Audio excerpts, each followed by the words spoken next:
Story 1. The Cecil Hotel, Los Angeles.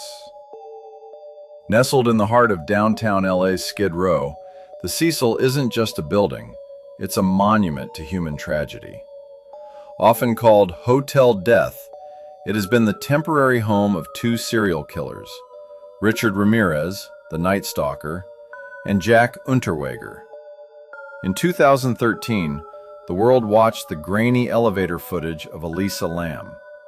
Her frantic, distorted movements, as if hiding from an invisible entity, preceded her body being found weeks later in the hotel's rooftop water tank. Guests had been drinking and bathing in that water for days. Even today, the hallways feel heavy. Visitors report the sensation of being watched from the dark corners of the lobby, and many describe a black liquid, shadow, that crawls across the ceilings of the higher floors. It is a place where the veil between our world and a darker dimension feels dangerously thin. Story 2. The Queen Mary, Long Beach, California. Once a majestic ocean liner, the Queen Mary is now a permanent fixture in Long Beach, carrying a passenger list of thousands of ghosts. During World War II, she was painted gray and dubbed the Gray Ghost, a name that became hauntingly literal. Stateroom B340 is so notorious for poltergeist activity that it was closed to the public for years.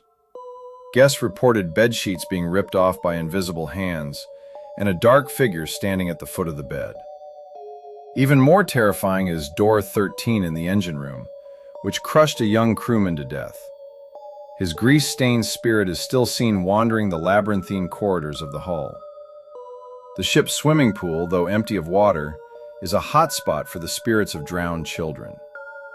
Visitors often see wet footprints appearing on the tile floors where no one is walking.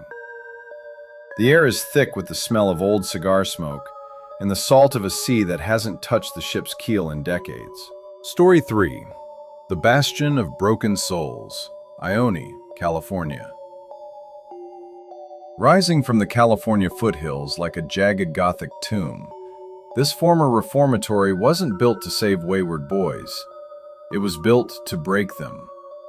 Behind its imposing red bricks lies a century of systemic cruelty, hidden deaths, and a silence that feels heavy, as if the air itself is mourning. The castle's dark heart is the basement, where head housekeeper Anna Corbin was bludgeoned to death in 1950. Her blood soaked into the very foundation of the building.